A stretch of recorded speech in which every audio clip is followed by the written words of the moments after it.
Hello বন্ধুরা, আমি পাবদা মাছের একটি রেসিপি তোমাদের সাথে শেয়ার করবো বলে আজকে এসেছি। এই রেসিপিটা তোমরা বাড়িতে ট্রাই করতে পারো। পুরো ভিডিওটা দেখে বাড়িতে ট্রাই করবে। আমার মনে হয় তোমাদের খুব ভালো লাগবে। আমার বাড়িতে তো আমার ছেলে, আমাদের বাড়ির সবাই, বিশেষ করে আমার ছেলে ভীষণ ভালোবাসে এই রেসিপিটা খেতে। আর ও এমনিতেও মাছ ভীষণ ভালো খায়। তো তোমরাও ট্রাই করো, আমার মনে হয় তোমাদেরও খুব ভালো লাগবে। মাছটাকে ভালো করে ধুয়ে নিয়ে তার মধ্যে হলুদ, নুন, লঙ্কার গুঁড়ো ভালো করে মিশিয়ে দিলাম। মাখিয়ে নিয়ে তারপর গ্যাসে প্যান বসিয়ে প্যানের মধ্যে মাছগুলোকে একটু কালো জিরে দিলে মাছগুলো ভাজা খুব ভালো লাগে। কালো জিরে দিয়ে মাছগুলোকে ভালো করে ভেজে নিতে হবে। ভেজে নিয়ে আর সাইডে আমাদের একটা মশলা আগে থেকেই করে রাখতে হবে, যেটা সর্ষে, পোস্ত সব মিশিয়ে একটুখানি পেস্ট করে রাখতে হবে। তো আমাদের বাড়িতে মানে আমরা যেটা করে রাখি সেটা হচ্ছে সর্ষে, পোস্ত সব একটুখানি ভালো করে শুকনো গুঁড়িয়ে রাখি।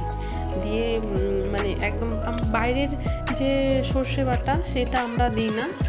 তো সেটা দিলেও হয়, খুব ভালো হয়। বাদ বাকি আমরা তো বাড়িতে নিজেদের মতো করে গুঁড়ো করে রেখে মাছ যখন হয় মাছের মধ্যে সেই বাটাটাকে ভালো করে জলে ভিজিয়ে নিয়ে পেস্ট করে নিয়ে সেটাকে আমরা দিই। ভীষণ ভালো খেতে হয়। দেখো মাছগুলো ভাজা হয়ে গেল, মাছগুলো সব তুলে রাখা হলো। তার মধ্যে তেলের মধ্যে কালো জিরে তো আগে থেকেই ফোড়ন দেওয়া আছে, তো কাঁচা লঙ্কা 4-5টা কাঁচা লঙ্কা দিয়ে একটু নেড়ে নিয়ে তার মধ্যে ওই যে সর্ষে পোস্ত বাটার যে পেস্টটা সেটা আমরা দিয়ে দিলাম। একটু জল দিতে হবে, তার মধ্যে একটু জল দিতে হবে যেহেতু অনেকগুলো মাছ আছে।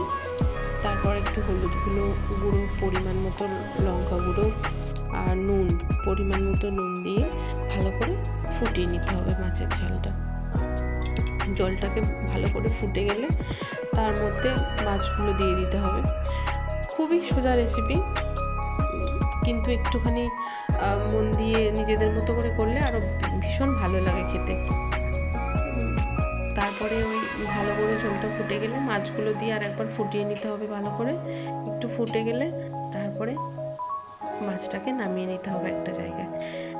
আর ধনেপাতা থাকলে তো কথাই নয়, আমরা ওপরে একটু ধনেপাতা দিয়েছিলাম, ওটা বলা হয়নি। তো নামানোর আগে একটু ভালো করে ধনেপাতা দিয়ে একটুখানি আরও কাঁচা লঙ্কা যত দেবে ততই ভালো হবে, বেশ ভালো সেন্ট বেরোয়। আর এই সর্ষের তেলে মাছের ঝাল করলে তো ভীষণ ভালো, খুবই ভালো লাগে। দেখো তোমরা কত সুন্দর দেখতে হয়েছে, অবশ্যই ট্রাই করো বাড়িতে।